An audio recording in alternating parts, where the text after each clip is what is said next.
said to him, so where are you going to have a taco? Because there's no public hearing on this. I said, he goes, well, the city council person.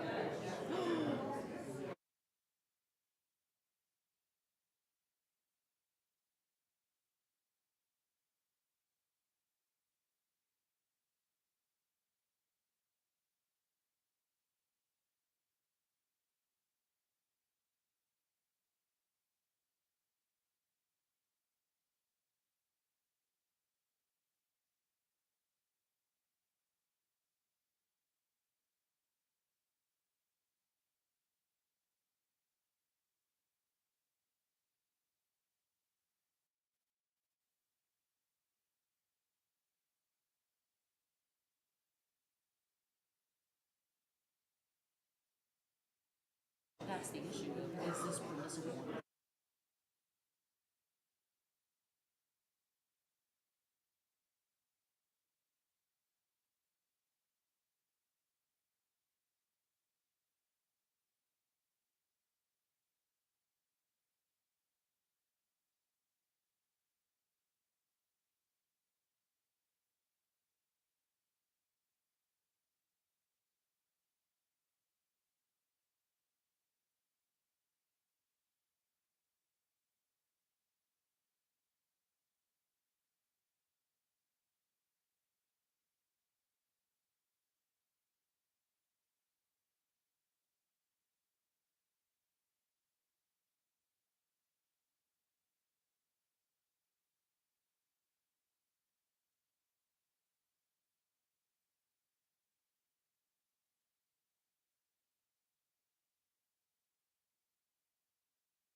man. I've been fine. I now call the meeting to order for the Planning Commission, February 27th, 2022. Please rise for the Pledge of Allegiance, led by Mr. Siriano. I pledge allegiance to the flag of the United States of America and to the republic for which it stands, one nation, under God, indivisible, with liberty and justice for all. Thank you. Clerk, please call the roll. Burbis absent. Greenberg. Here. Hicks. Here. Chappaka. Here. Siriano. Here. Tamarkin. Here. Thank you. Next are additions and corrections to the agenda. Mr. Chair, Mr. Hicks. I move to change the order of our applications and consider the conditional use application first and the variance application second. So we have a motion by Mr. Hicks to change the order. Do I have a second? I'll second. Greenberg. Second by Mr. Greenberg. Any comments? Discussion? Clerk, we need a vote on that? Yes. Hicks. Yes. Greenberg. Yes. Siriano. Yes. Tamarkin. Yes. Wester. Yes. Chappaka. Yes. Motion carries. Next, we have approval of minutes. Do I have a motion to approve the minutes? And you are approving two sets of minutes. 3:30 workshop, 4:13 meeting. Okay, so we had the workshop from the high school and our last meeting on the 13th. Correct. So moved. I have a motion by Mr. Greenberg. Do I have a second? Second. Chappaka. Second by Mr. Chappaka. Any discussion? Seeing none, clerk, please call the roll. Greenberg. Yes. Chappaka. Yes. Hicks. Abstain, I was absent. Siriano. Abstain, I was also absent. Tamarkin. Yes. Wester. Abstain. So moved. Next, we'll go to the application portion of the meeting. We're going to, oh yeah, I'm sorry. We're going to swear in the applicants, the speakers tonight, so I'll turn it over to Mr. Roth. Thank you, Mr. Chair. We are now at the public hearing portion of the meeting. The public hearing will operate as follows. Administrative staff will make a presentation or comment on the application. The applicant or their representative may then make a presentation or comment on the application. Public comment will then be open for 3 minutes allowed per speaker. Additional time may be requested. Permission is at the discretion of the chair. Speakers must complete a speaker slip and come to the podium and state their name. The applicant will then be given 10 minutes to comment. Additional time may be requested. Permission is at the discretion of the chair. If there is more than one application pending for a particular address, the presentation on each application may be consolidated and presented as one. At this time, will persons wishing to present testimony this evening please rise and raise your right hand to be sworn in.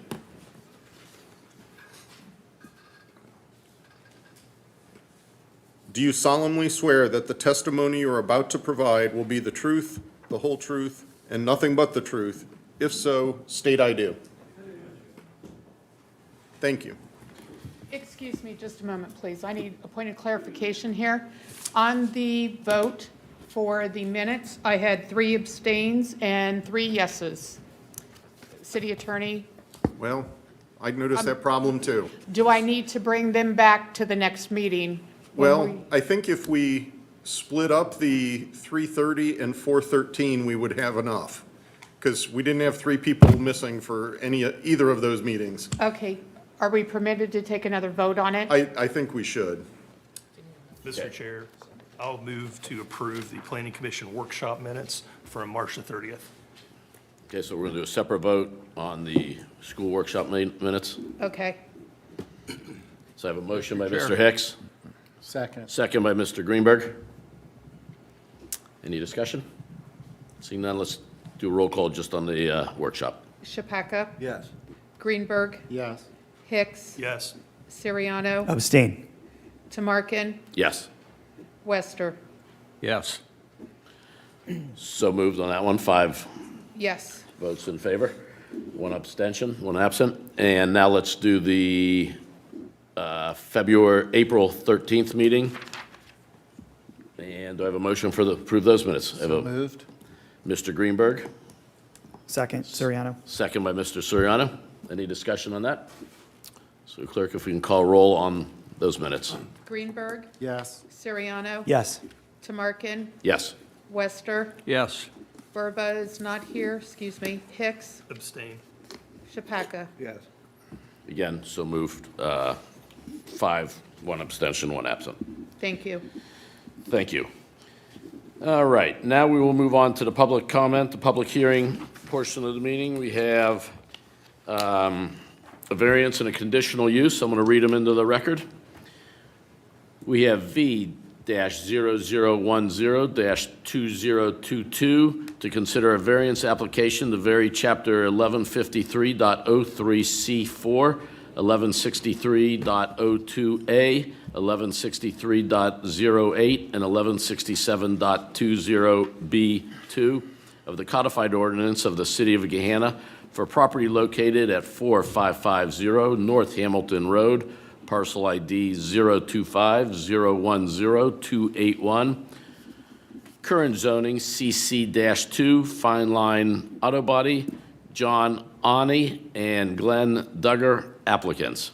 We also have conditional use CU-0003-2022 to consider a conditional use application for property located at 4550 North Hamilton Road, parcel ID 025-010-281, current zoning CC-2, Fine Line Auto Bodies, John Oni and Glenn Duggar applicants. And I'm going to turn over to Mr. Blackford for a presentation. Thank you kindly, Mr. Chair. On your screens right now is the location and zoning map. There in the red star is the property in question. As you stated, it is Zone CC2, which is Community Commercial Modified. It's the exact same essentially as some of the adjacent properties, which are Zone CC, Community Commercial. The property to the south is zoned ER2. That is the only single-family zone parcel with frontage on Hamilton Road north of the 62 Hamilton Road intersection. So all the properties you see north up to Morris Road, they're all either commercial or multifamily zone, with the exception of the one property to the south. To the east of this property, you have Shagbark. To the west, you have various multifamily developments. To the north, you have Stone Ridge, Giant Eagle, and some other users. To the south, you have, again, Vista Plaza, Fresh Time, you have Valvoline, and you have Firestone as well. Frontage on Hamilton Road, which is a 4-lane roadway in this area. There are 2 applications before you tonight. A conditional use and a variance. And a conditional use is very straightforward, and that is it's to permit an auto repair facility. With that conditional use application, there's also a conceptual site plan. That is just informational at this point. Future applications would be necessary if the conditional use and variances are approved. They show a 12,000 square foot building. I believe it has 7 bays, and it's a single story, and it's on 1.8 acres. That's a pretty modest development total of about 6,600 square feet per acre. Again, as I touched on, future applications are necessary. We have a final development plan and a design review.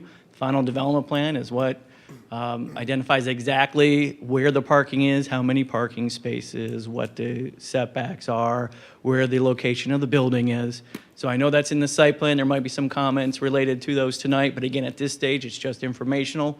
Additional applications would be necessary to finalize that location. The design review application, that's building design, materials, colors, landscaping, so where the plants go, what type of plants, lighting, fencing, things of that nature. That's all part of the design review application. So again, we can discuss that tonight, but it's really conceptual at this stage. There would be additional applications necessary if these are approved. Little going back in time, the history of this application. It started off in February of 2020. It was a long time ago. It was pre-COVID. I think that was our last in-person meeting before going virtual. There was a workshop. They did have a nice set of plans there for us to review. I believe that was their Bethel Road location. It's a workshop. That's non-binding feedback that's provided. But again, this was workshopped. Fast forward, an application, June of 2021, so a little bit more than a year later. The application for a conditional use and the variance were submitted. The code at that time allowed for auto repair facilities such as this. They were allowed by a conditional use. The code was changed later on that year, a couple months later. Automotive uses such as auto repair facilities are no longer allowable by a conditional use in community commercial.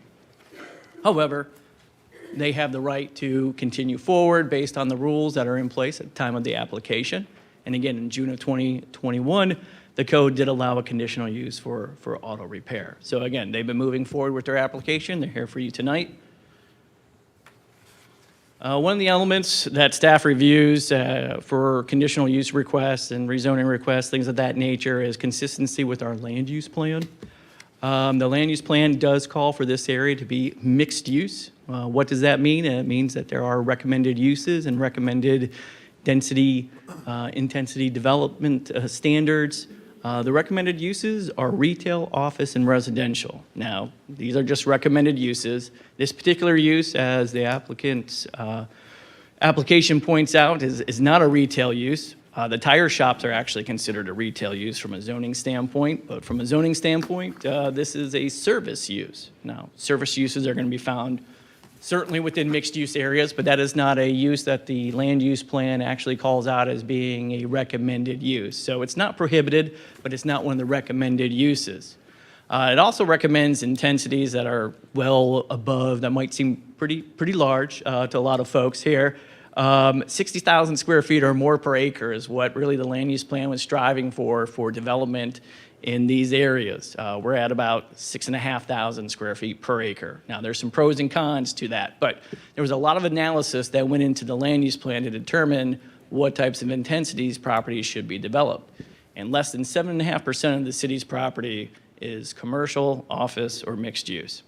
That's a very low percentage. So when the land use plan looked at our existing use of land, it identified that we needed more commercial, office, mixed-use types of projects. That's one reason why that intensity figure of 60,000 square feet is so high, because it's really contemplating and really recommending, now these are just recommendations, they're not law, but the recommendations are for multi-story, vertical, integrated mix of uses in these areas. That's what's preferred, but not required.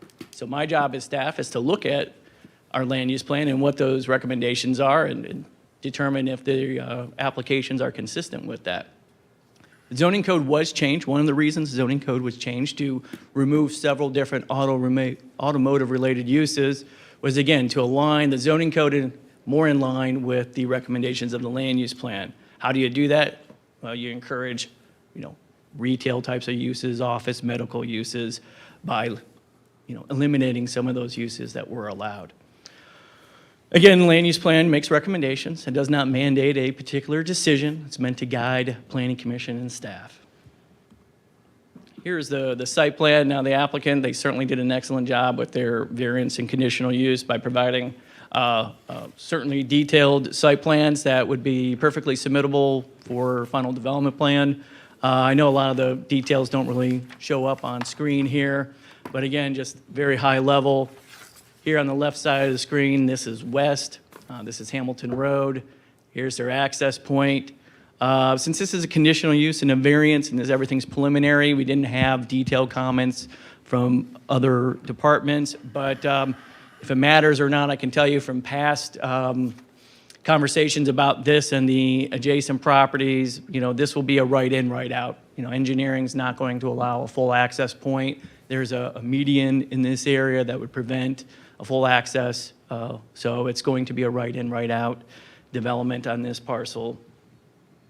Here's where, this is a retention area, parking. Here's the building location. So it's pretty centrally located, a little bit towards the street. Parking in the back, this is technically parking, but I believe there's a gate right here, so this is really more of storage of vehicles, not for daily traffic. I believe this is a 41-foot setback, which the code requires 40 and a half feet. So, it does meet setback from, and this property is Shagbark. So the residential property to the east, there's a 41-foot setback here. What's not shown on the plan here is that there would also be a 15-foot buffer that's required, and that buffer is required to have opaque screening and vegetation. Again, that's things that would get refined through the design review process. There are 4 variances being requested. 2 of them are pretty much the same, and it's the two here. It's to the side yard setbacks and the perimeter buffer on the south, and that's because that adjacent property is zoned for residential uses.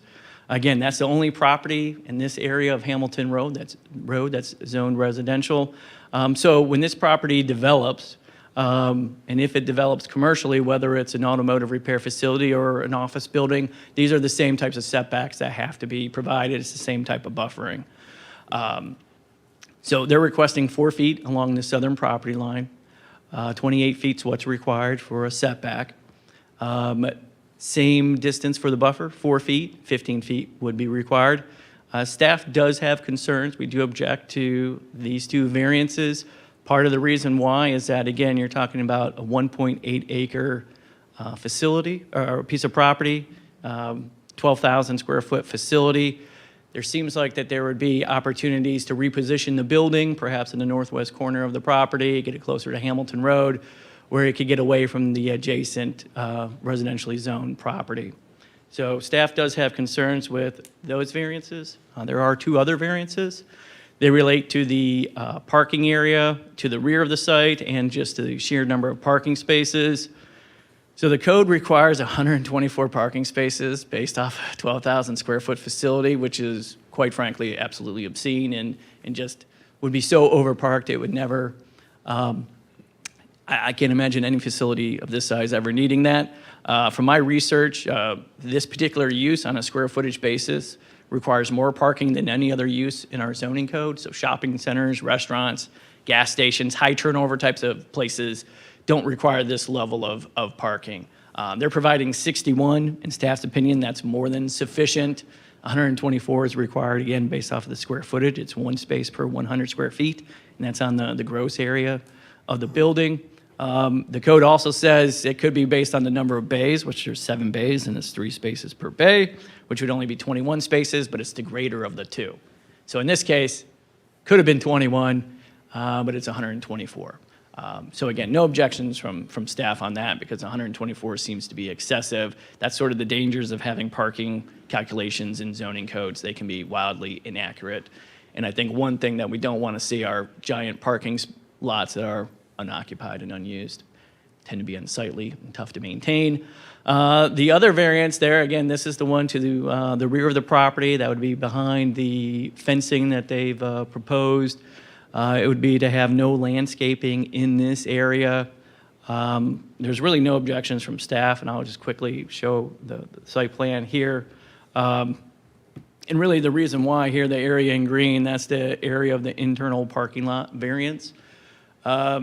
Really what the code says here, if you can look at my mouse, and right here there needs to be some trees planted, and then there should be a landscape island running in between these rows of parking. We've routinely granted that variance, and I will assure you that the zoning code rewrite won't require landscaping in between 2 rows of parking like it currently does, because it serves basically no purpose. But I know there's some emails that have been sent from residents with some concern to this variance. I would just like to say that, again, this is the landscaping would be running in this area. It really wouldn't do too much in the way of screening vehicles because there would be a fence. I believe they're proposing an opaque brick fence, but that gets, again, refined through the design review. But this area would be buffering with vegetation. So if Planning Commission were inclined to grant this variance, you could always have a condition, because variances can be conditioned, to require those internal plantings be located on the exterior of the parking area in the area of this 41-foot setback. That's always something, a condition that could be provided if deemed desirable. And again, here on the area in orange, this is the southern piece of property. This is where the single-family home is. This is the area where they're requesting 4 feet in lieu of a 15-foot buffer or 20-plus foot building setback. Reminder, I know the staff reports have the approval criteria for a variance and conditional use, but just to go over these very quickly, there's 3 conditions of approval. Is there a special condition of the property, building, or use? Is it necessary for the preservation of property rights? Would it adversely affect surrounding properties? So when you're debating this, those are the 3 conditions that you must consider for the 4 variances, and then 4 conditions for a conditional use. Is it a conditional use of the zone district? It was when the application was filed, so that's a yes. And are the zoning standards met? Some of those zoning standards are not met. That's why there's a variance application. If you approve the variance application, then those zoning standards are met. Is it in accord with appropriate plans for the area? I talked briefly about the land use plan and some of the recommendations. It is staff's opinion that it's, quite frankly, it's not consistent with the recommendations of the land use plan. Will the request have undesirable effects on surrounding property? Staff will talk about that a little bit, at least, my opinion about possible undesirable effects and maybe ways to mitigate that if desired. Is the proposed development consistent with development of the area? Certainly the applicant's application provided some analysis of Hamilton Road and Gahanna and the abundance of auto-related uses. Staff would agree with them that this is consistent with development of the area. Finally here, there's a few renderings that they were kind enough to provide that gives you some idea of the building materials and look. Again, this is informational at this stage. I will just say that I believe that if you're looking at your application packages, that the notations of direction might be a little bit off. I believe that this is actually the west facade. I think the application says north, but I believe this would be west. That would face Hamilton Road. And I believe that this would be the south facade. Again, here's the other sides of the building. This one in the application's labeled south, but I believe this is the rear of the property that would be fenced, that would be facing east. So staff recommendation, like I said, my recommendation would be that this is not consistent with the zoning code. Auto repair sometimes can have negative impacts. One of those that's certainly a possibility from the way they operate is noise. There is a chapter within our zoning code, 1167-19B1, which talks about noise levels at property lines between developments. Should be so at a level that it's not really discernible from other developments or the usual street traffic. So again, basically that would say like along that east property line where this abuts the residential development, noise at that property line from this development should be that of any other developments in that area or the same as normal street traffic. Also, quite frankly, these uses can be unsightly. A lot of times, a lot of jurisdictions, a lot of zoning codes, especially suburban zoning codes, will have automotive repair facilities in high-intensity commercial areas. Those areas are typically not located frequently adjacent to residential development. That's one reason we did modify the zoning code. They are proposing, again, some opaque fencing. Code would require screening, so that would help the unsightliness. But staff does have experience with similar types of developments, and sometimes those areas, especially that fenced-in area to the rear, those areas sometimes there does, on occasion, be an accumulation of vehicles and parts and things of that nature. It kind of morphs into a junkyard or scrapyard because of those inoperable vehicles and that. So there is the possibility. Again, all these are operated differently. A lot of it depends on the operator and how well they keep things up, but there is some unsightly component with these types of uses. Don't find it consistent with the land use plan. Now, the land use plan is recommendations. It's not law like the zoning code. It's not a recommended use, and it's not an intensity that's recommended by the land use plan. So again, that's pretty cut and dry from staff's point, but those are recommendations rather than law. Don't find that the criteria for the variance and conditional use are met. In particular, when you look at the variance criteria, it talks about a special condition. Go back to that real quickly. Special condition of property, building, or use. Don't really find one related to this property or to this use. Certainly related to parking, kind of see that, being that our code's antiquated and really not realistic with the parking demands. But as far as the building setback and the variance to the building setback and to the buffer, again, 12,000 square foot building on 1.8 acres, that's pretty low intensity. It seems like there would be opportunities perhaps to reposition the building. And it's going to be hard to see with some of this, but here's the building. If this was flipped and oriented towards the northwest corner of the property, they wouldn't need to have the variance in that case. So there does seem to be, some possibilities and options there for redeveloping the site where some of those variances might not be necessary. Again, then when you're talking about the conditional use, the criteria, it is in accord with the zoning district. It is based off of the zoning code that was in place at time of application filing. Again, staff doesn't believe that the zoning standards are met. That's why they're asking for the variance, but we don't recommend approval of the variance. Don't find that it's in accord with the plans for the area. And staff does have some concerns that there would be undesirable effects on the surrounding area due to noise and appearance. And I would remind everybody that this property is zoned community commercial. It is zoned for commercial development. It's located within a mixed-use land use. It's on a 4-lane major arterial roadway. That's where you locate commercial. Like I talked about earlier, all up and down Hamilton Road, it's almost all multifamily and commercial uses like this. So at some point in time, commercial will be developed on this property. The zoning does allow for office, general, professional, medical offices, retail, restaurants. Those are all similar types of uses, and they all come with positives and negatives associated with those. Again, it's highly doubtful the property develops with any non-commercial uses other than multifamily. If this was zoned multifamily, we'd have a proposal in tomorrow, I can guarantee you. So likely development of this site, if this application doesn't go forward, would be similar types of commercial uses or multifamily. In case you're wondering, with the zoning code changes, auto repair no longer being allowed use, where is that allowed?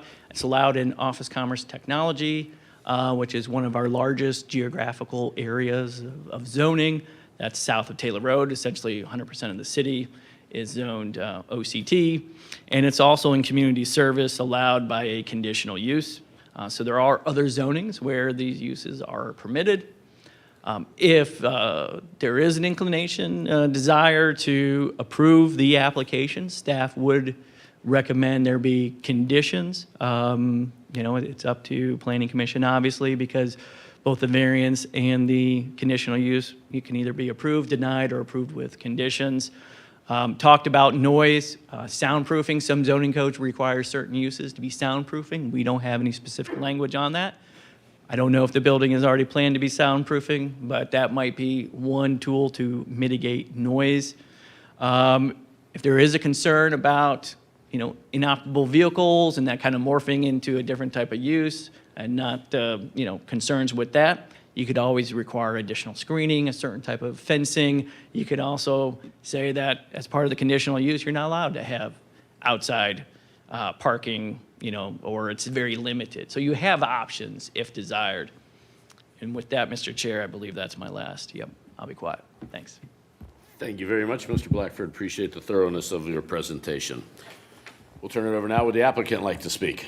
Please state your name, address, and your relationship to the project. Thank you, Mr. Chair. Is that on? That is on. Okay, good. Feel free to raise it. Thank you. My name is Glenn Duggar. I'm an attorney, Smith & Hale, 37 West Broad Street, Columbus, Ohio, 43215. I represent Fine Line Auto, Ty Safarian. He's here.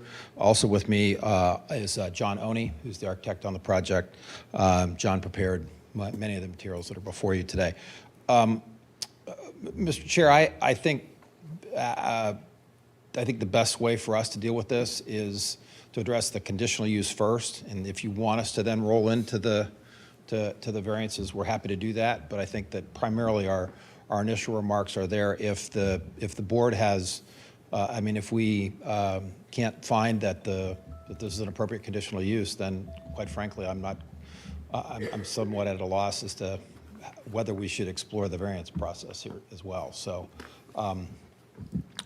I guess I've stood in front of this board countless times, and I always say I agree with Mr. Blackburn, and I do here too, with one exception. And I think that we have to understand the context in which this application is in front of you. And so I'd just like to spend a little bit of time talking about that.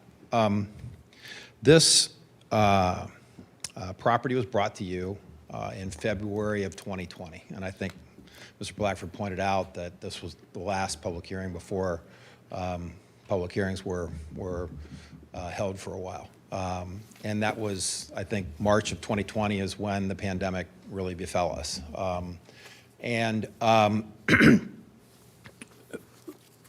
I've read the minutes of that meeting, and what I see occurring in that meeting was not significant opposition to this use, but questions about solving technical problems so that this use could go forward. Some of you were here, I was not. But I believe that that we have to understand the context in which this was all, in which we got to where we are today. So Mr. Farian comes to that meeting, has a good discussion with you, goes out, and in the intervening months, purchases the property and takes and tears the building down that was there. That was done at obviously considerable expense, and that would not have been done if there was an expectation that we couldn't locate this use on this particular property. It would be foolhardy to think otherwise. In the intervening time, the city chose to rezone it. The city plans for the area have, I think, taken maybe a little bit different direction. But we couldn't file the application, simple fact. We were able to file it as soon as we filed the application as soon as we were able to essentially process it. And that application, I think, as staff pointed out and as city attorneys indicated, this is an application which has to be judged by the time and date of the filing of that application, which was the property was zoned with this as a conditional use. We took a little bit of time, unfortunately, for us to obtain one of the elements of the conditional use that staff has asked all applicants to prepare is an economic analysis, which we were able to obtain after some delay from Bill Lafayette, who's done a lot of planning and has performed that function on numerous occasions, submitted these to the city. He found that there is a significant need for this use in this particular location. So we have, I believe, in a conditional use, which the applicant believed was an appropriate use of this property when he took significant steps towards that in purchasing the property and in tearing down the building that was there. So that gets us kind of to the day, to where we are today. We have to ask ourselves, what is really fundamentally fair to this applicant. The city has changed a lot of things, and I'm appreciative that the city acknowledges that we have to operate under the rules that existed at the time. But the applicant has, I think, needs to take a look at this and is asking you to approve this on the basis of having taken this series of steps in reliance on his discussions with you in February of 2020 pre-pandemic, and not the rules that exist in 2022 post-pandemic. And that's really our real plea. I think we can deal with a lot of the technical issues here. Mr. Blackford's indicated a number of questions and objections. I think Mr. Blackford did say one thing that I guess I don't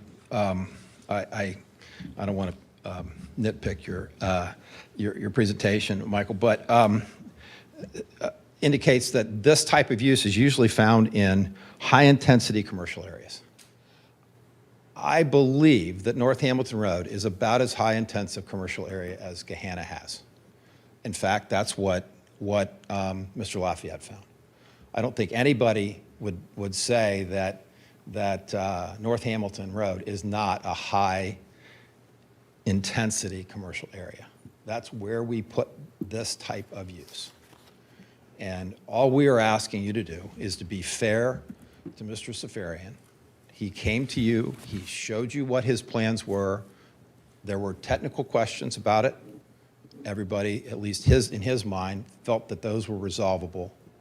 And now we find that, for whatever reason, that's not. And I don't believe that that's being fair to the applicant. So that's essentially our plea to you. I'm sure that there are a lot of people here who want to talk about the technical components of this, which we're happy to do. But I think that initially, we need to come to some understanding that this is an acceptable conditional use. And so, again, we're happy to have the discussion about all of the elements of the site plan. We believe that we can address several of the potential variances in a way that maybe makes those variances not necessary, and which John would be happy to do. But I think maybe that's one way of reducing the level of intensity and questionable objection to this particular potential application. So we're happy to take that time to do that, Mr. Chairman. Thank you. Thank you. Appreciate it. All right, we'll now open the public comment portion of the meeting for the public. I have a number of speaker slips here. I think I will call them. Each speaker will be allotted 3 minutes. My co-chair here will be keeping a clock. So again, please, if you can keep your comments to 3 minutes each. We have a number of speakers. First, I have Sandra Weinmiller-Sexton. Ms. Sexton, 3 minutes. Do we need to state her name? Hi, I'm Sandra Weinmiller-Sexton, and I am a resident of the Villas of Gahanna. And your address? I'm at 294 Villa Oaks Lane. And I had a speech prepared, but after hearing the request summary, which I thought was really well done, the one thing that I didn't hear was as far as a heavy industry like a body shop, is the idea of the pollution that will be released. I mean, my first degree is in chemistry. I was an R&D chemist for heavy industry, and try as they might, the kind of solvents that are going to get used, the particulate matter that's going to be generated, and the noise. I know it talked about mitigation of the noise, but those bays are going to be going up and down all day long, regardless of the filtration systems that they have, regardless of the soundproofing. And in the summertime and warm weather, these operations typically have their bays open. So all these mitigation things that were being talked about become moot when those 7 bay doors are open. And a lot of the chemicals they use are carcinogenic in nature and can cause nerve disease and stuff like that. I'm a long hauler COVID person. I have chronic asthma now, and so I'm several houses or several buildings away from Hamilton Road. I'm really concerned about the kind of pollution that a heavy industry kind of operation like this will be producing. I think it belongs in a more heavy industry setting. If you drive down the main drag of the Villas of Gahanna, the main drag Villa Oaks Lane, right at the end is Columbus Academy. So less than a half mile away, we've got a school, an athletic field there, and we've got an operation like this that's going to be releasing these toxic emissions. So that was my point I wanted to make, and I appreciate your time. Thank you so much. Thank you. We appreciate you coming out tonight. Next, we have George Mers. Name and address, please. George Mruss, 1217 Sanctuary Place.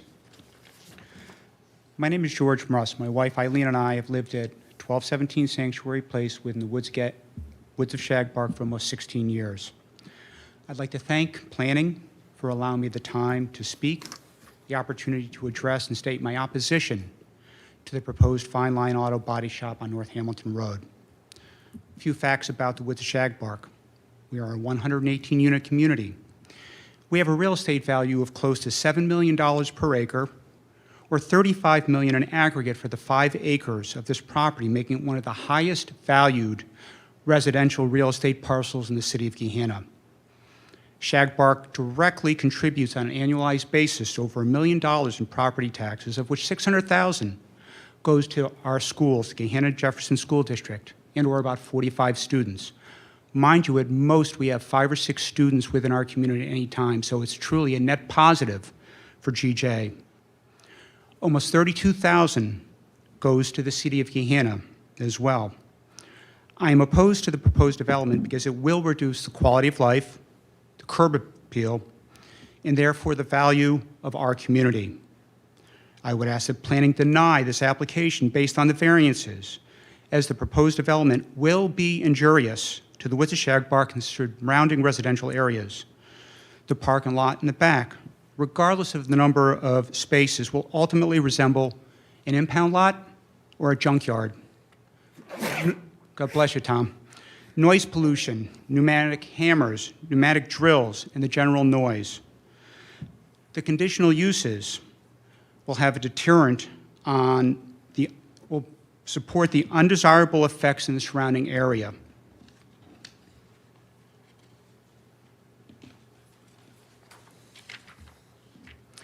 I am opposed because each and every Fine Line auto body shop, and it was addressed earlier, in Central Ohio, borders a main thoroughfare, High Street and multiple times, Olentangy River Road, Bethel Road, Morse Road, over by Twins Buick, which this part of North Hamilton is not. I'm not against an auto body shop, but I am opposed to the location in a residential area when there are plenty of other parcels, as noted earlier, such as the industrial area, that would be far more appropriate for an auto body shop. The applicant provides what they consider to be a very upbeat, yet with all due respect, misleading picture of the economic value and the beneficial nature that the auto body shop will bring to not only residents, but to the city of Gahanna as well.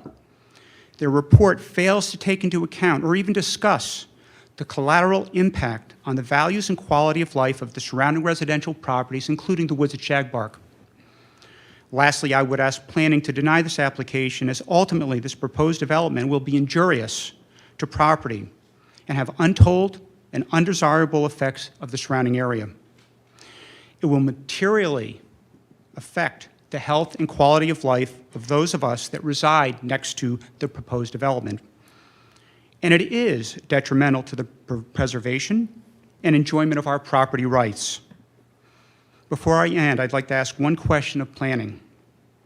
I ask each member of planning, would you purchase personally a residential property and live next to an auto body shop? And with that, I thank planning for allowing me to speak this evening and to state the reasons why I oppose this proposed development. Thank you so much. Thank you. Ken Rice? Ken's going to pass. Bill Miller?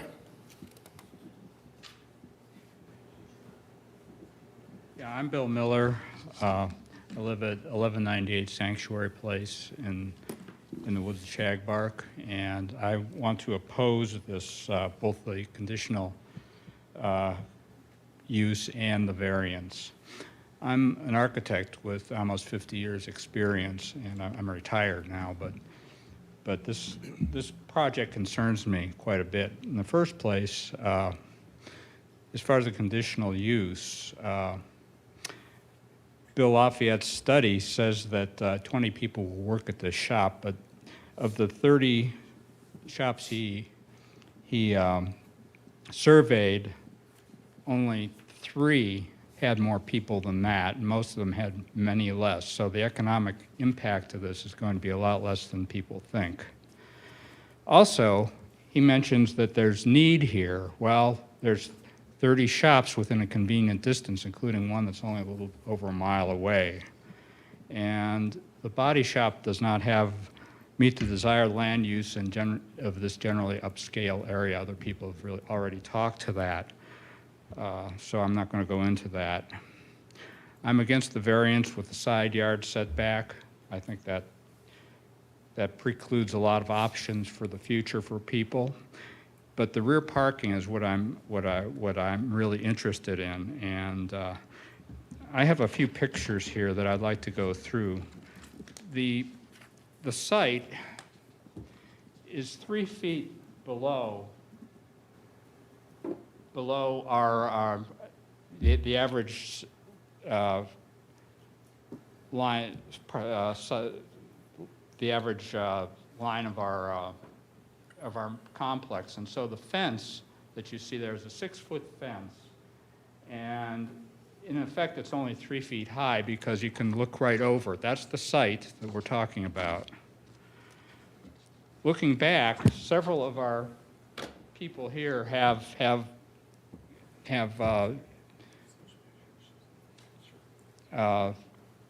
patios and so forth that look out onto that area directly. And this is a view from one of them. They've recommended that a 6-foot wall be put around this. Well, they put a 6-foot wall around the one on High Street, and it has barbed wire at the top of it too. It's not the prettiest thing in the world. Also, if you put a brick wall next to the standard wall, there's a no man's land between the two, and this is the same condition that is at the High Street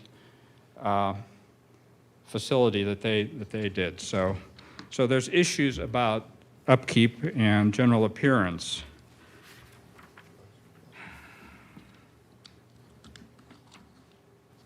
Also, with the We're getting close to your 3 minutes. okay, well, there's a lot of other issues: barbed wire, drainage. These cars are wrecked and they drain into a catch basin, and the catch basin goes into the detainage pond, and that goes into the public sewers. So there's issues there that need to be worked at. So with that, I'll stop. Thank you. Can you hand your pictures to Mr. Hicks here, and we'll pass them down the line? And do we need to enter these into the record? If we could, please, if you could leave them. Can we keep the pictures? We will then enter them into the record. Thank you.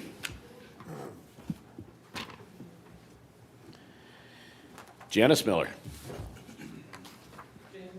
I'm sorry, Jane Miller. Thank you for listening to us tonight about our concerns.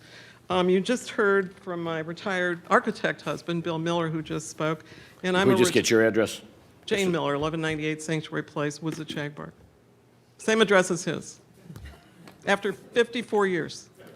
And 55 in October, if we make it, right? Okay, so anyway, I'm a retired attorney. And I practiced for like 40-some years, and I retired. But as relevant to this, I heartily concur what was stated by the first speaker who introduced herself as a chemist. I have all the same concerns, because the first 3 years of my legal practice was at Ohio Environmental Protection Agency, Ohio EPA.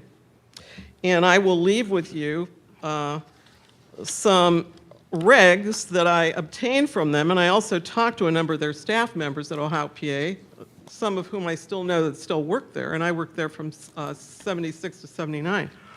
50 pages of regs. I practiced state and federal environmental law, air pollution control, which she addressed, which is maybe the most significant, but not necessarily. There can be oil spills. I also represented the emergency response team at Ohio EPA that deals with oil spills. That's federal law too. All of these fields are state and federal law with overlaps. The state allowed to be more stringent, but usually it dovetails pretty much most of the time. So I have both state and federal environmental law experience. This is from their website. I pulled this material off and got these 2 compliance guides and all the regs and detailed rules that include potential permits they're going to have to obtain from Ohio EPA depending on the type of equipment and their operations and their volume of how much business they're doing there and what kinds of chemicals they're using, and you already heard from the chemist. The regulations track the operations of the business, which are all going to have to be identified and then properly either permitted or exempted from permits, but then they have to follow these detailed regulations. So you can enter that into the record too. These are, I pulled them up in October when I thought we were going to have this hearing. So there may be some new ones, but regulations, I can tell you from practicing law for a long period of time, don't tend to diminish, they tend to increase. Okay. We are here to show, those of us opposed to this from Shagbark, like George already spoke before my husband Bill, primarily we're very concerned that the granting of this application not materially affect adversely the health or safety of persons residing or working in the neighborhood. It's our position that they will, of the proposed use, and will not be materially detrimental to the public welfare or injurious to property and improvements in such neighborhood. Well, I believe they will. Now let's look at some of the issues. Safety and privacy, which a couple of the speakers I think have already touched on. I'm very concerned about if they're going to put in a 6-foot brick wall that we can look right over, especially from the upstairs of people's units and out on their patios because of the lay of the land and the slope of it. That people can come through, even though we have a gated community, to try to keep people out that don't belong there, that are not conducting business with us, or our friends or relatives. That's why we moved there. That's one of the reasons. We don't want people driving through all hours of the night and anybody just coming over and doing whatever they feel like. They may try to crawl over that fence. That's not going to be hard. And maybe that's why they put barbed wire over the High Street one. I have no idea. But that's a problem for us, safety and security-wise, as well as privacy. Okay? We're getting close to your 3 minutes. Beg pardon? We're at your 3 minutes. Oh, I'm So sorry. Just finish up. Okay, I will just list my other issues. eyesore, which has already been touched on. You should know that based on Bill Lafayette's work for Reaganomics that the applicant submitted, I know Bill Lafayette, he tends to do pretty good work, except he's kind of off on some of the items presented. But he does a good job in general, okay? It's he in his work on one of the first pages that says this type of business, auto body, is under a different national code, which also allows them to fix trailer bodies. I have no idea what the nature of their business is going to be. That's going to affect the regulations and what they have to do. But it also may be more of an eyesore. If you've got some big semi back there or some big long trailer, I have no clue what they're going to do. Okay, pollution problems, huge. Air pollution's only one. Wastewater, drinking water, groundwater pollution, hazardous waste, both solid and liquid, oil spills that may drain from under the parked storage vehicles down the hill and over to where they have a planned dry detention basin. So that when it gets waterized and fluidized, it's going to run down and it may seep into the groundwater either in the detention basin or elsewhere. Fire. I can't tell from the application if the fire department's even approved this. It sounds like they're not happy with it. Well, I'm very concerned about fire. There's woods on each side of their property, on each side of their lot, running north and south, and we have woods, obviously, along all of our residences that are very close to where this auto body is going. So there's fire issues. The economics are very strange. They've had 27 complaints to the Better Business Bureau on their existing facilities that they say people are happy with. Well, apparently they're not. They've had 27 complaints to the Better Business Bureau in the last 3 years. There's a traffic pattern issue of how people are going to access that business and get out of it. If you're going to head north out of it, you've got to go straight and you're going to have to get over somewhere else because you can't go left out of the side of the street they want to build on, and vice versa going south. They can't go directly into their business. They're going to have to go down to Vista Plaza. Need you to wrap it up here. Okay. There will be damage to the woods at Shagbark. Potential pollution, potential fire, potential loss of property values, noise.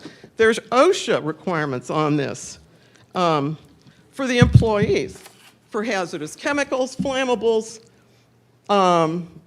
fire concerns, dust and particulate matter that the lady already discussed, ventilation of facilities properly to prevent buildings build up of toxic fumes.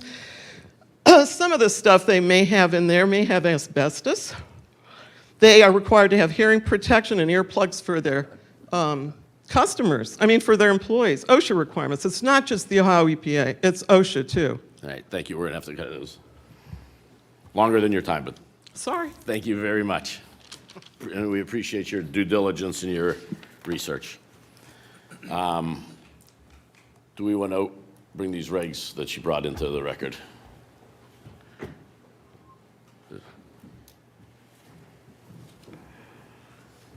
On the count table here. Ron Young.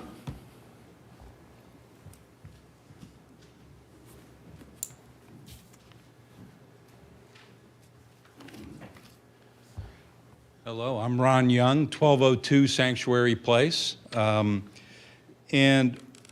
opposed to this. Let me just quickly, and this will be quick, really the issue to me is the automotive use of that area and the building itself, which, once built, will only be usable by an automotive type of a business. So if the business falters, et cetera, we have a bunch of buildings along there, Valvoline, Firestone, this proposed body shop, that will really be there for years and years and years to come with one purpose, and that is to either work on automobiles, boats, motorcycles, something that's automotive that requires that type of bay setup.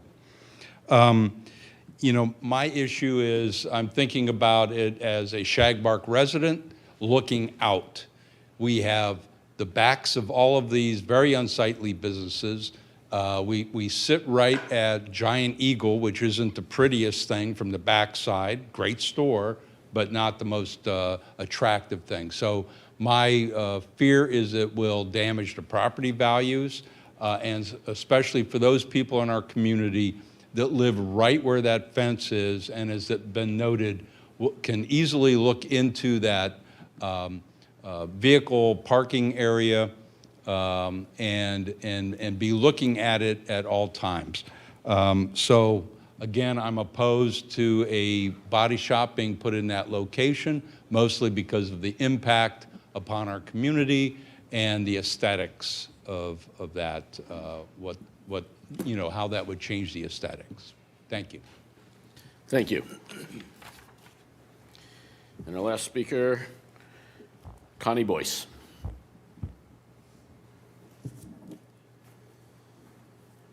Connie Boyce, 296 Villa Oaks Lane, Gahanna, Ohio.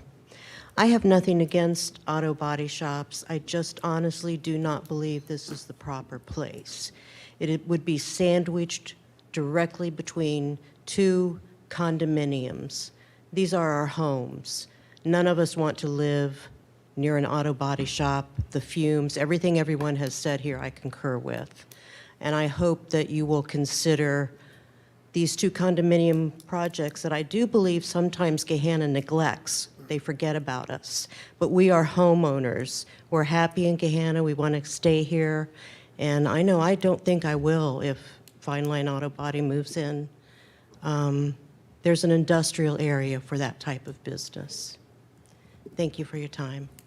Thank you for coming out tonight. Do we have any other slips? No more slips?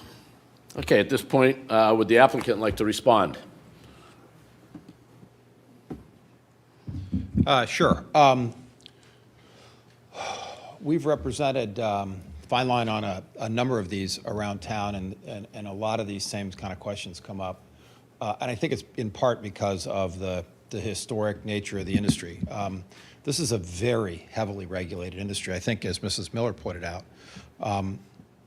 there used to be things called volatile organic chemicals, which were used in processes, hazardous problems, hazardous waste.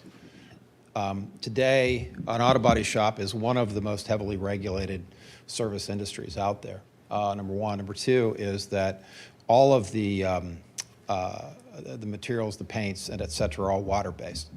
These are not the types of chemicals that become problematic off-site. So ask any automobile dealer what their most expensive operation, and they would tell you it's the auto body shop. So we can't have these types of things there by virtue of both federal and state regulations. So I guess for the record, I think we should be talking about what auto body shops are now with current best available technology and what auto body shops used to be, which in fact were problematic. And that's why they became very heavily regulated. They were not regulated in a lot of places. A 6-foot fence is, I believe, the tallest we can build. If it's the city allows us to build a 6-foot fence, it doesn't allow us to build an 8-foot fence, it doesn't allow us to put barbed wire on it. To my knowledge, unless the city's changed, Mr. Blackford shaking his head, barbed wire is not permitted in the city of Gahanna, nor could we put barbed wire on that fence. We can only build that fence 6 feet tall because that's as tall a fence as we can. We didn't choose to build a wood fence. We didn't choose to build some other form of fence. We chose to build a fence that would be as stout, guaranteeing the most privacy, and be as permanent as we possibly could make it. We would make that fence taller if that was something that this board felt would be appropriate to do. Unfortunately, that then, I believe, becomes no longer a fence but a structure, and then is subject to all the setback requirements that would be applicable to a structure. There was a comment, I think it was really a comment about my client's poor business practices because he has complaints to the Better Business Bureau. He services about 120 cars a week, which is over 6,000 cars a day, or over 6,000 cars in a year. If he's had 27 complaints, that's less than 0.5%. In that business, in that industry, where people are dealing with collisions, dealing with interruptions of their life, I think that's actually quite good. I think that actually speaks well to my client's business and how he's running his business. Again, we want to be good neighbors. This property is zoned commercially. This is a low traffic use. We believe that this board was somewhat supportive of it a year and a half ago. And so we'd like the opportunity to continue to go forward. Thank you very much. Thank you.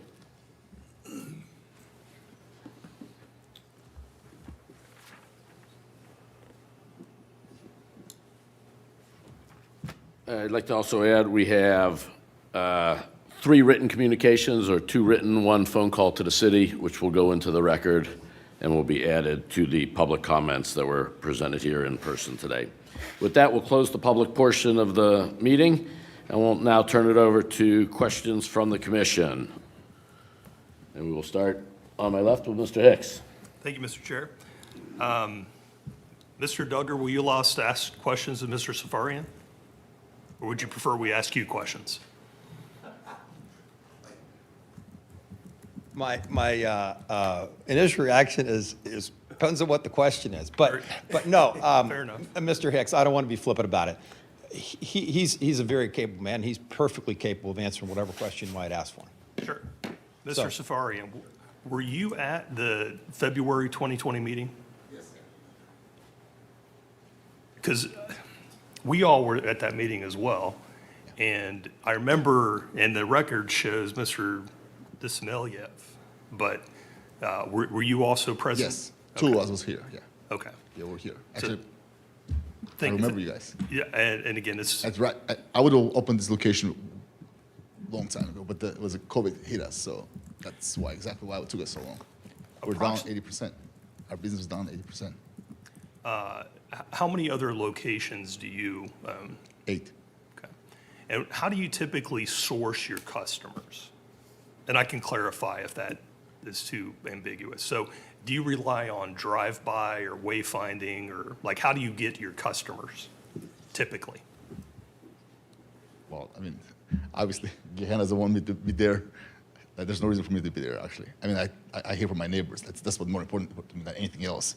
If my neighbors doesn't want me to be there, actually, I think we shouldn't be here right now. Well, so no, Well, there's a lot of business in Gahanna, so I want how Gahanna does- business How does a Fine Line Auto Body receive customers? Is it insurance referrals typically, or from neighbors. from neighbors? Okay. Thank you. Mr. Chair, those are my questions. Mr. Shabaka? Yes, I have a question. Can you explain the auto repair and kind of go into detail what you're expected to do here in Gahanna? So that we can get the comment about the trailers, bodies being used. Is this for a very specific car? We don't fix semi-trucks, we just fix cars. The ones got a car accident. Now, is that in what, I guess, vocabulary, is this Auto- engine work? This No, no. auto engine body no, work? Just body work, fender, bumper, So you have door. a paint booth yes. It's inside? all waterproof. It's all water-based paint. There's no chemicals, involved. It's all water-based. But it's all automotive. It is, yeah, just So cars. how are the cars delivered to the site? If the car's not drivable, we'll tow it in. So on tow if it's truck. towed in during odd hours, is that something that just parks out front? Or is it? No, actually, pulled we into have the tow gate? trucks. We have our own tow trucks. And pulled in the back? Yeah, they're pulled in the back, yeah. The 6-foot fence, I believe you can get a variance for a fence higher than that. I would have to think that you're throwing barbed wire in, because if I have someone that created a pick and pull, I have a bunch of cars in the back that are there in a long time, and people know they're there, make and model, they'll hop over the fence and steal something from it. I don't know if I would vision that happening in Gahanna. How fast is a turnover for a car that is on your property? So first of all, 99% of the cars, it's all insurance work. Only 1% maybe with the cash customers. But, we're pretty fast. Pretty Cars, fast. I mean, yeah. is a car there for a week, 10 days? Sometime 1 day, sometime, it could be, if it's a big damage, it could be like 2 or 3 weeks, yeah. I've been in business for 26 years in Columbus. I never heard that stuff. It sounds like you're very successful and good at what you do. Thank you. You can see what you're up against. Well, actually, I also own Twins Buick GMC, and we have a body shop in there too, so. So the parking count, 64, to me, do you need 64 spaces? We don't, no. So there is some leeway and some design. Absolutely. Design We review. probably need 20 parking max. And that could alleviate some of the other variances that you're going to ask for that would come before us if the conditional use is approved. Did you look at other sites in Gahanna or around No. Gahanna? No. I was here in February, as everybody said, and before I purchased that property, I came here and asked you if that's okay to purchase. I purchased the property, there was a medical office there, I tore down the medical office because I thought it was okay for me to build a body shop. And, I hear all this bad things about our Well, company. there I is really- nobody here that's going to come out and say it's a great idea, so it's. Well, when I was here one-sided. in February, nobody said no, everybody said yes. So, and now I hear absolutely no. And I care about these customers. This is what I care about. I don't care nobody else. So I care about it. I know we said that in the last 3 years we have 27 complaints. In the last 3 years we fixed 18,000 cars. So 27 complaints in 3 years, not that bad. I would stay there. I'm done with my questions. I'm sure some of the other members will have. And actually, our Google reviews, if you look at our Google reviews, the lowest we have per location is 4.6, the highest 4.9. It's there. We have good customer service. Very good. Mr. Chair, that's all I have. Good. Thank you. Mr. Greenberg?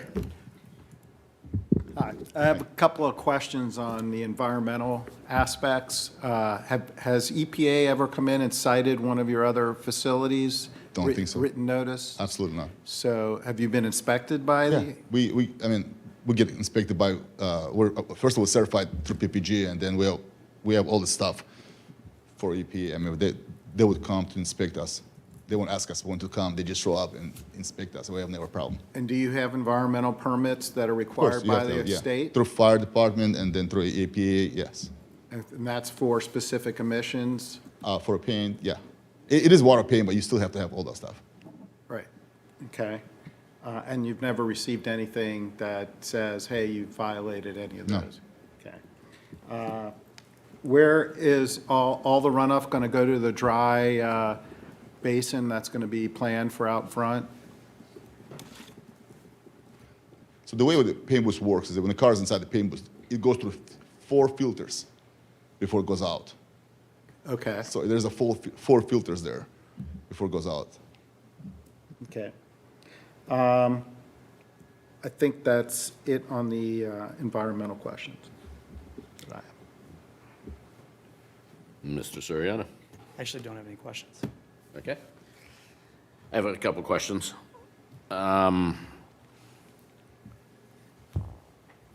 How much work is done outside? So you have 7 bays, but you have cars in the lot. How much of your work, say on a nice summer day, let's not talk January, let's talk, May, June, July. There's no work done outside. We don't So- work outside. It's inside. I mean, it's 12,000 square foot. It's a pretty big building. It's only 7 bays, so there's the cars inside. I mean, How many cars will fit inside? about 15. Okay. So no preliminary work, no removing of damaged parts, nothing is, Absolutely not. cars are stored outside, but no work is done outside at all. In the summer, is the air conditioning on in the building or are the doors open? No, there's AC inside. So when you're working inside, There's a fence, and we have fence inside the shop, and then AC inside the office. right, but when you're working in the shop, the 7 garage doors are up or down in the Down. summer? Down. Yeah. I mean, you can inspect other locations. That's not what I saw when I drove past. One number and,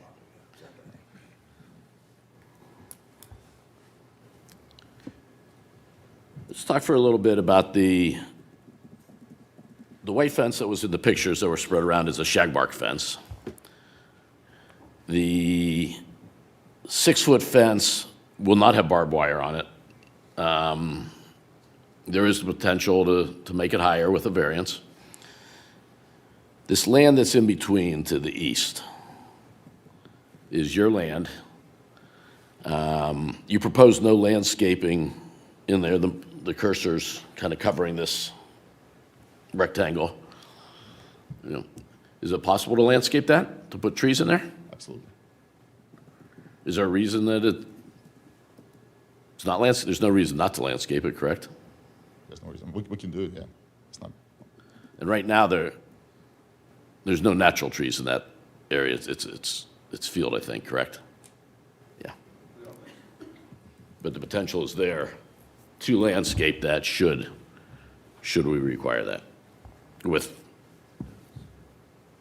trees or shielding. Tell me a little bit about the drainage. We've heard it from some of the residents. We've heard it from my colleagues here. No real emissions, 4 filters in the building. Do the cars leak oil? Do the cars leak when they're towed to your site after an accident? Well, first of all, if there's a car accident, the oil usually leaks right there at the accident scene. Right. So, Not your problem. yeah. Well, I mean, But once sure. it comes to you, No, we don't have that. No, we have never had a problem. We actually have a tank for oil and then tank for antifreeze. where you drain it. Yeah, But we'll drain none is, No, you don't have it leaking in the no, lot until the car gets into the building. no, sir. Comment? Good evening, I'm John Oney, 49 East 3rd Street, Columbus, Ohio, architect for the project. In regards to drainage, everything will go to Hamilton Road. Everything will be collected outside in storm drains, go through our water quality and water quantity controls of all the current regulations for runoff and control. As far as inside, anything of a floor drain would go through an oil interceptor, as you would in other automotive uses. So just to expand on that a little more. Thank you. Thank you.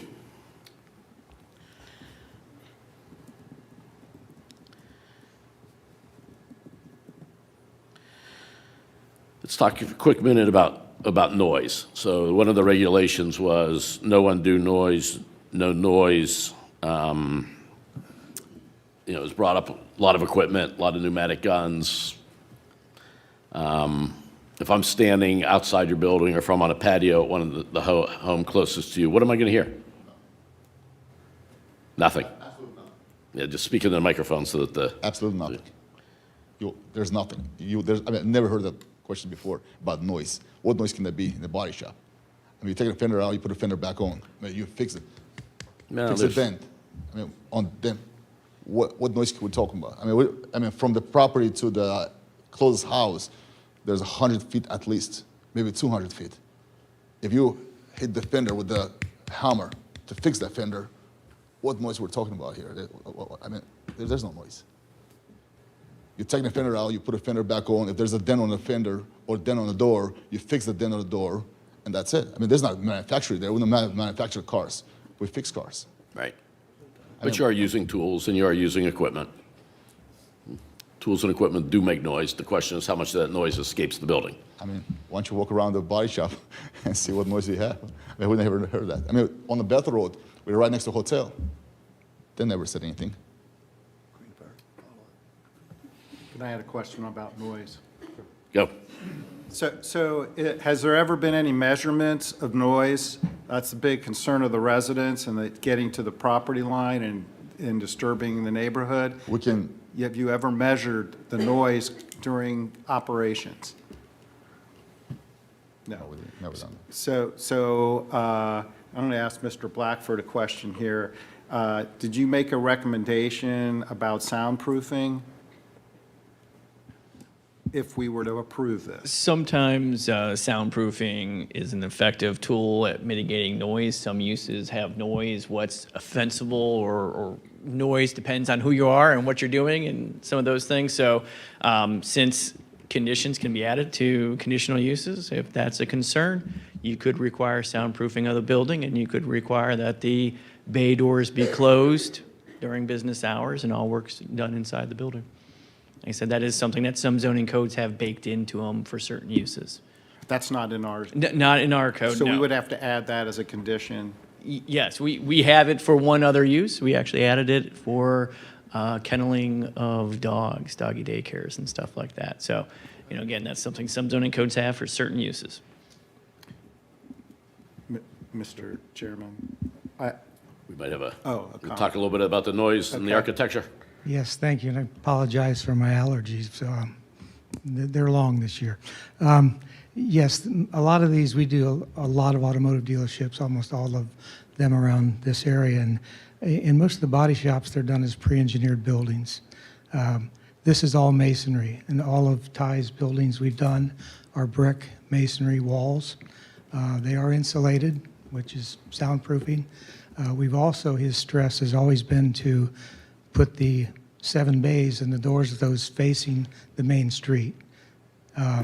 Both, number one, for transparency, so people can see what's going in there and the type of operation, but also any noise that would escape is heading to the road noise if a door is open. He's had that a priority in all of his facilities, the new ones that we've built. He has some that we've renovated, but again, all the doors, the reason we oriented that building was to put any open door situation towards Hamilton Road. We do have a door in the back, but that's not where that would be very occasionally used. Mr. Blackford, show the back. So that what we're seeing now is the front of the bottom picture here is the front of the building. That's This is what correct. will face Hamilton Road. And if I could maybe just step Let's ahead. just show the back of the building real quick and speak to how that operates. Yeah, one is a parts door, and the other, if you had to bring cars in from the back that were stored there, that's a way to get them into the building.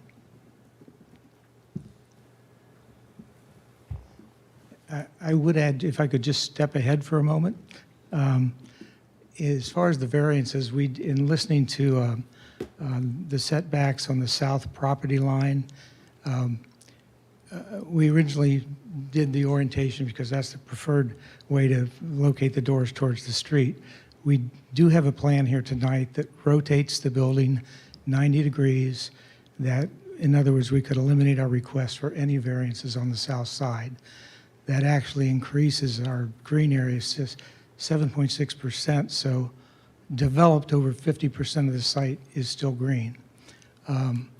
if that would be Planning Commission's request, I have that drawing here at least to share with you, and we'd be willing to rotate that building to eliminate the variances on the south.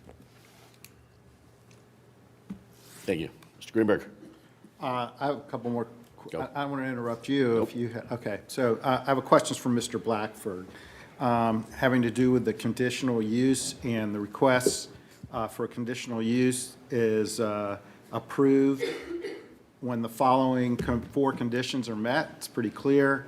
The first one, I think you indicated that they fulfill that. But the second and third, I think you had concerns about. So could you elaborate a little bit more on those two? Sure. And those two are the ones that, yes, there is some staff concern. So again, the second one is in accord with appropriate plans for the area. There's only one land use plan in the city. This area is mixed use. Talks about recommending certain uses and certain intensities.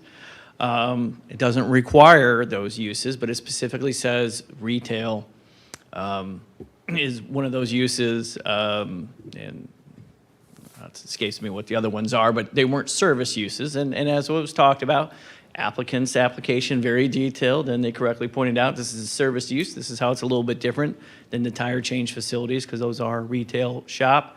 Again, the plan doesn't call for service uses here. There was a lot of research that went into land use plan that was based off of the current use of property, identifying where Gahanna's deficient, where do we need additional uses, what are the deficiencies in the marketplace, and it called for retail as a use, not service. So there's the use component with the land use plan, and there's also the intensity. The intensity, recommended intensities are very aggressive. I won't lie, very aggressive. 60,000 square feet is the low end of that. The high end was, I believe, 200,000 square feet, which is hard to imagine that that's going to be done in Gahanna, and that's probably not what the folks behind me would like to see the property developed as. But why that was selected as a recommendation, again, is because of, quite frankly, inefficient development of property has now placed a burden on Gahanna to develop the vacant property with a certain types of uses and at certain intensities. And there's about 5% of the city's property is vacant and developable, probably less than that at this point in time. So again, that just places emphasis on developing things with certain types of uses and at certain intensities, and that's why staff has some concerns. The third one on there, will the request have undesirable effects on surrounding area? That's a little bit more subjective. I think we've heard testimony.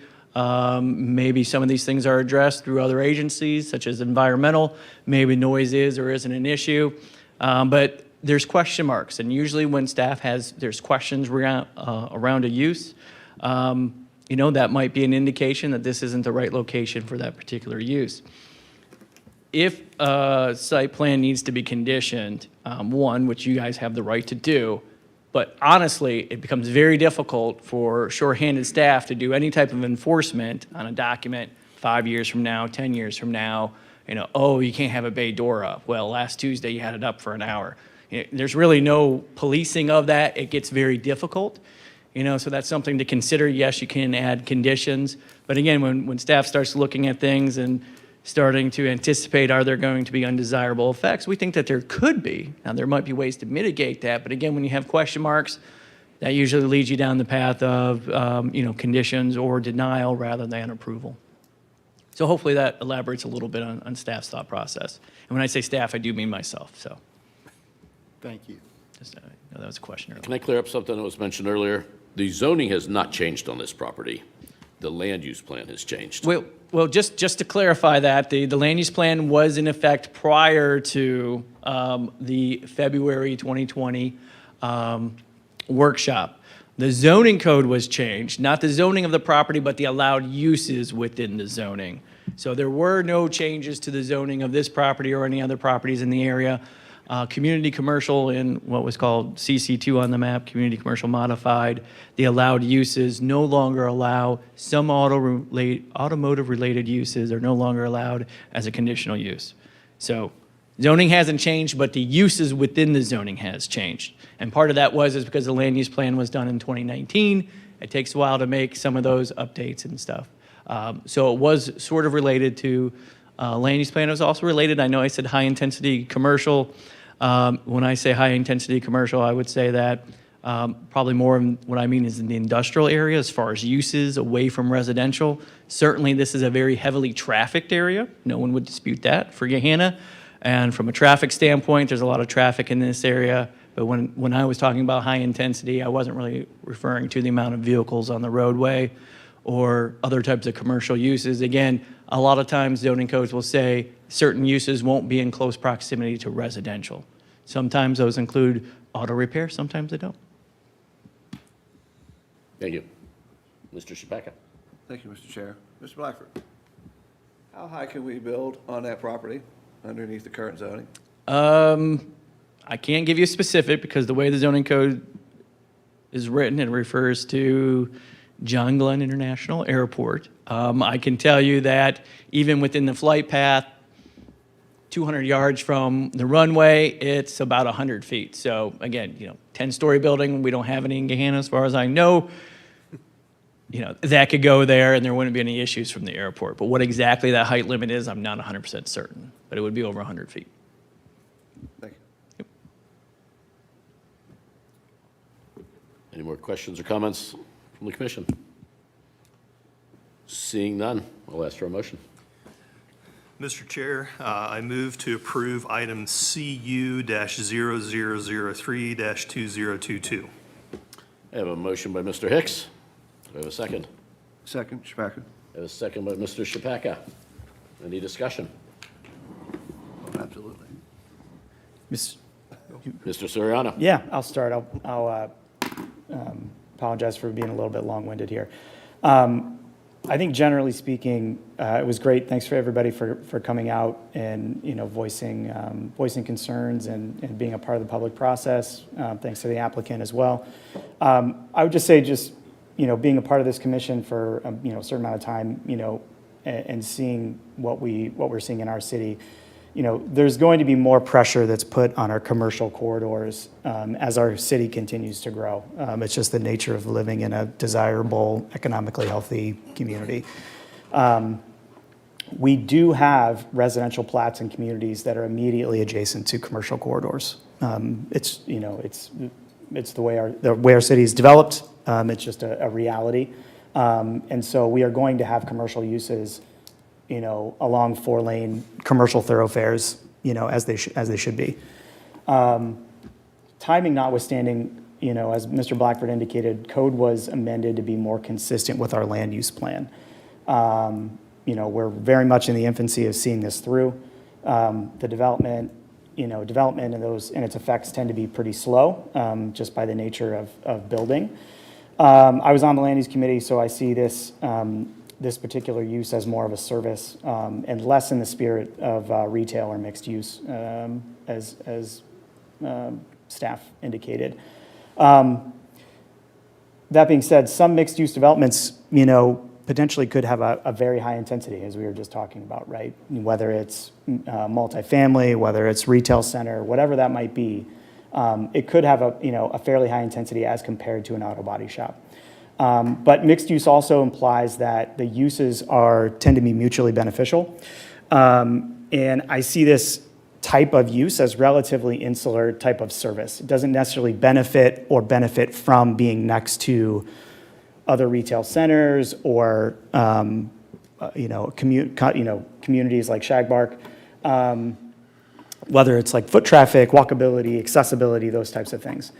I'm only going to speak to the conditional use and not necessarily the potential variances, as we don't have an FDP necessarily or DR in front of us. I appreciate the architect's suggestion of a different type of plan. I just don't think that's appropriate as of this point, as we're voting on a conditional use. Generally, from what I've seen, some of the architecture seems fine relative to what's around. But as I look at the number of variances, as a planning commissioner, number of variances and the type generally seems to be a good indicator of whether or not the site can accommodate the use, and whether it's appropriate. And we have 4, 2 of which I don't like. And we know that land use is not a mandate, but it's a guideline. It does represent a vision for how our city wants to grow. And I don't think that this use is in that spirit personally. So I'm not going to be in support. Thank you. Mr. Greenberg. Thank you, Mr. Chair.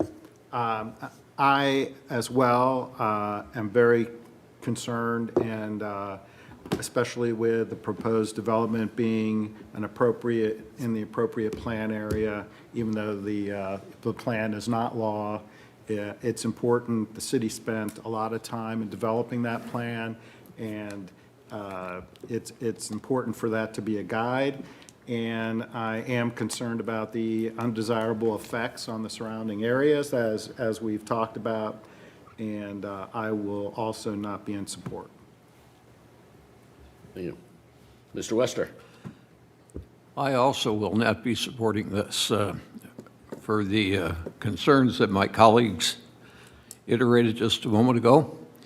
And also, I am in support of the work that Mr. Blackford, Director Blackford did, and the Department of Planning did with regards to this. I think his recommendations, Mr. Blackford's recommendations, are spot on, and as are the comments of my other colleagues. Mr. Hicks. Thank you, Mr. Chair. It's been noted already that these lots will be commercial in some form or manner. They've been vacant for quite a number of years. And we have, as a commission, have heard some applications, some interesting ones in recent memory about this area. I would love to see Mr. Safarian open a fine line auto body shop in Gahanna. It's a high quality business. And the question is, to me and to the commission, is whether here is the best place for it.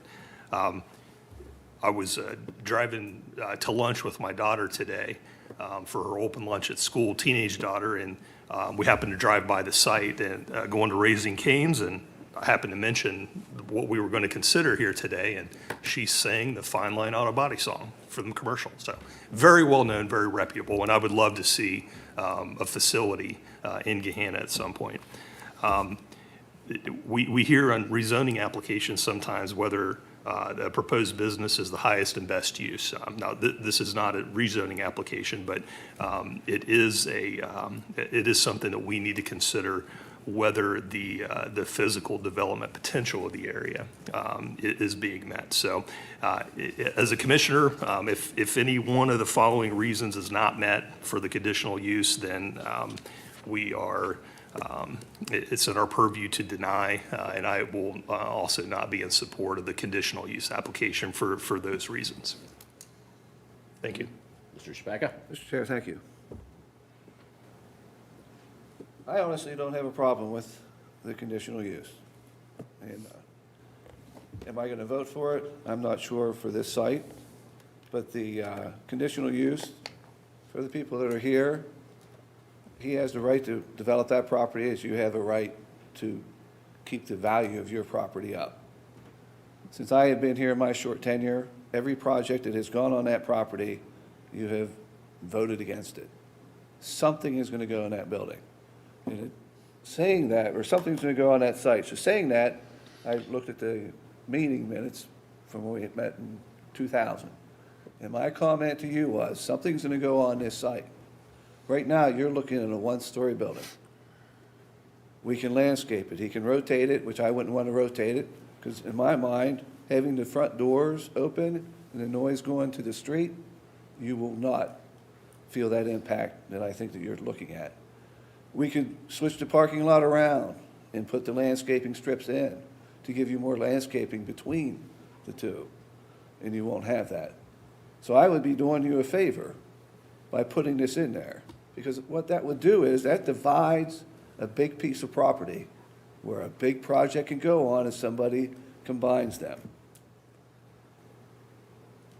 Now, I'm sitting here and I'm looking at the votes that are against me, and I'm telling you this just because something's going to come across here before the vote's going to be a little bit closer when it comes in play, and you have to take that in consideration, the rights of the people that are buying this. And this does not give us the density, so it has that. But I'm, honestly, for the conditional use, I'm in favor of it. Thank you, Mr. Chair. Thank you. And my thought process is really with Mr. Chapaka there. I think, I'm not sure an auto body shop is the best use of this land, but I do think dividing those three parcels, as Mr. Blackford just said, you could get a 100-story or 100-foot building in there at some point in time, too. And I'm not sure how desirable that is with parking and with traffic. Now, I get, as one of the residents brought up, the ingress and egress is difficult on these three parcels, but it's a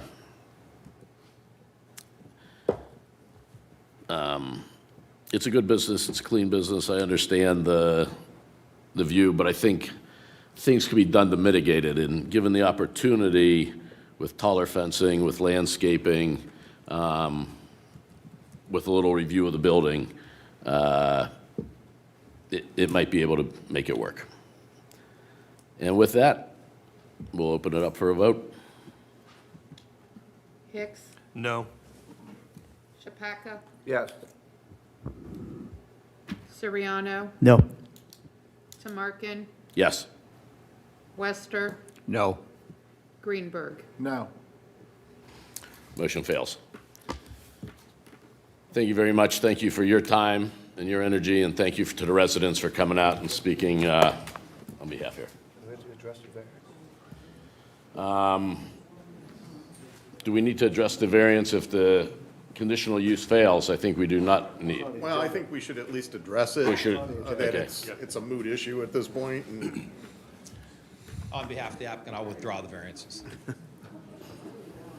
Okay, that way we don't have to worry about that. I mean, without the conditional without the conditional use, the variance is variance is- essentially moot. So yes.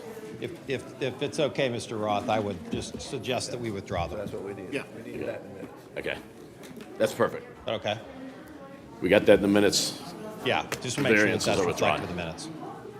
Thank you very much. All right, thank you. Hey, residents, we still have business to do here, so if we can have either out in the hall or quiet, please.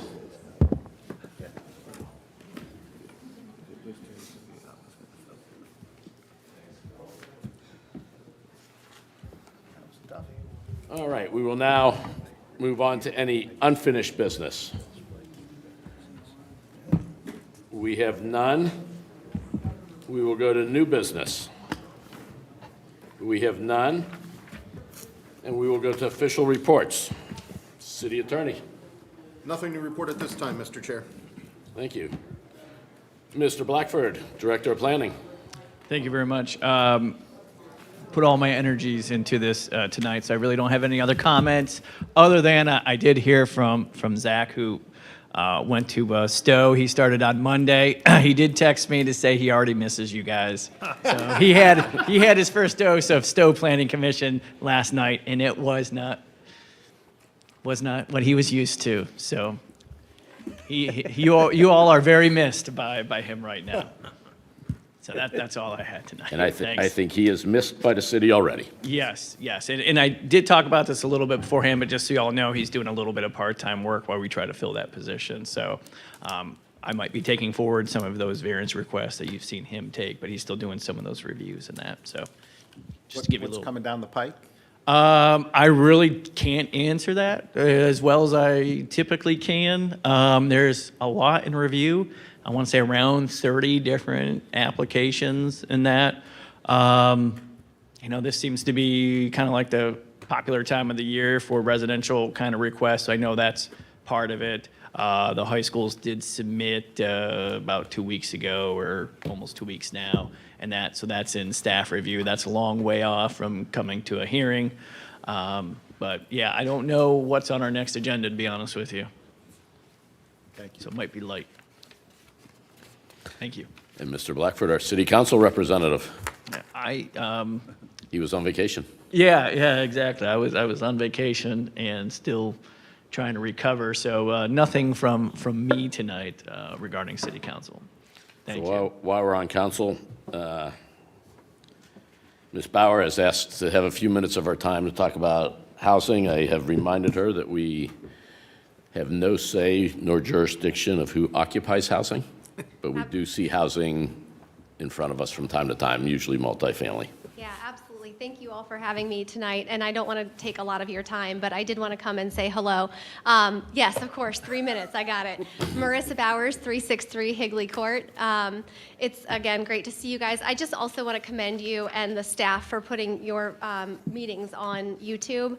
It has made it a lot easier for us to watch your Planning Commission meetings, and particularly with the high school project being of specific note to the community. It was great to be able to watch that meeting, even though I was out of town when that initial meeting came forward. So just super briefly, we are all aware of the regional growth that is going on in our area and the projections that our region is going to house 3 million people by the year 2050. With that, we're also noticing serious housing strain on our community and across the region. People's homes are selling for 20% over list. People are being encouraged to waive inspection because of the competition. That makes me nervous as an attorney. And there's a lot of pressure, and the housing costs are continuing to go up. So as we're looking at what can we do for our community, multifamily and different types, rather than just a standard single-family housing, is certainly coming more in front of you, and I know that there are more projects in front of you that are pending.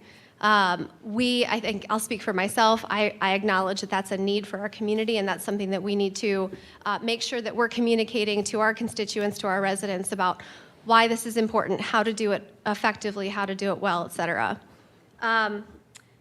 I appreciate your comments about that you don't have jurisdiction over who goes in housing, and I appreciate that. I just wanted to share briefly about an aspect of housing access that I'm working on, specifically across central Ohio. Fair housing ordinances and non-discrimination in housing is something that's being asked of policymakers across central Ohio. Currently, across Franklin County, every city except for 3, Gahanna, Whitehall, and Grove City, has a fair housing ordinance. I am looking to bring forward a fair housing ordinance that would include comprehensive non-discrimination. And I'm looking at options that would have a minimal cost and administrative impact on our community, on our city. I hope that this would be a foundational piece that would bring us in line with our regional partners, our neighboring communities, and that it will help us grow in terms of next steps for housing access to make sure that Gahanna is an inclusive community for all who want to live here. And I'm happy to take questions, but I don't want to take more of your time. You're also welcome to review the Committee of the Whole meeting on February 28th.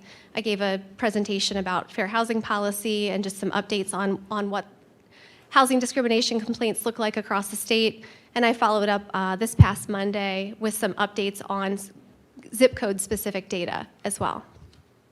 Thanks, guys. Thank you. Thank you for sitting through the whole meeting. Any questions?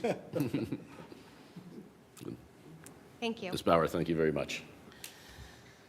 CIC really is not on our agenda anymore because we're not a designated planning commission seat, but Mr. Hicks, anything to add? Nothing to report. The past couple meetings have been right in the middle of tax season, so things are a little fuzzy. Apologize. Just remember them. Yeah. But no, nothing to report. Okay. And Madam Mayor? Oh, well, What's thank new in your world?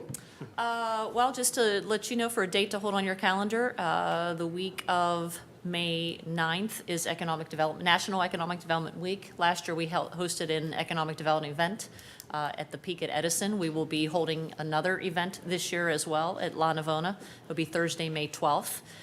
Hoping to talk about the Intel project from a statewide impact, regional impact, and then local impact, what we are already seeing here, how we are responding to that.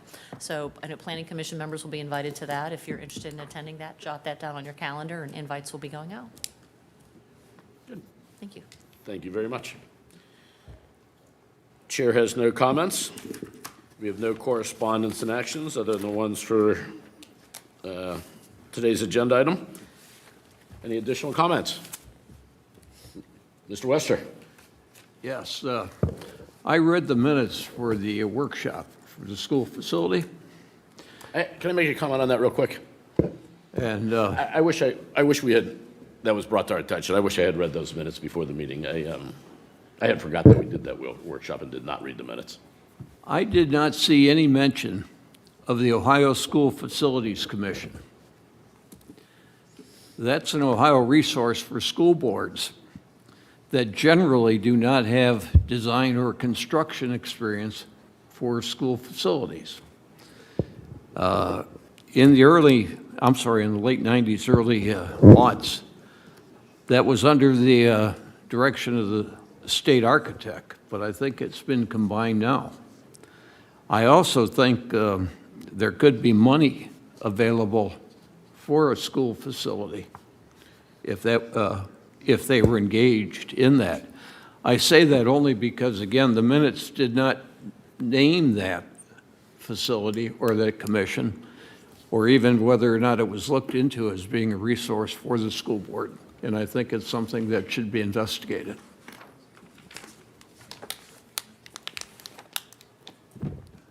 Thank you. And I'm sorry, my comments were to the Fine Line Auto Body Workshop.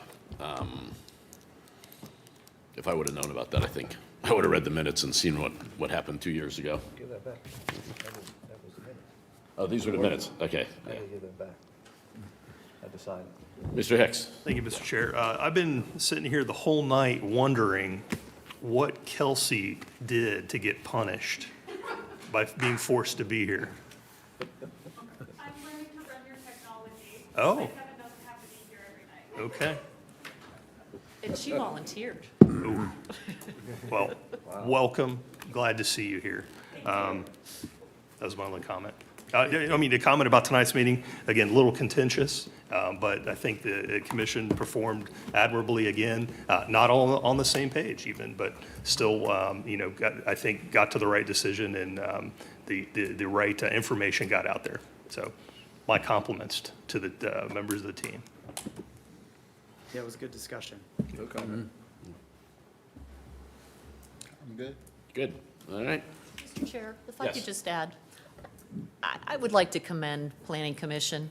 You are getting your share of difficult projects that you are having to deal with.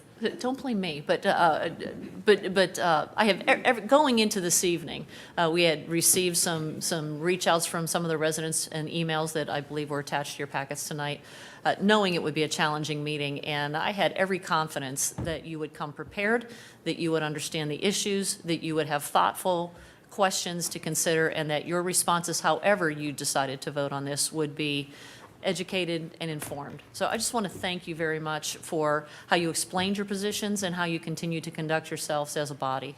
It's very enlightening and refreshing, and it's a very positive impact for this city, so thank you. Thank you for your comments. Thank you. And with that, Mr. Wester. Move for adjournment. So moved. She has to go through training. Okay.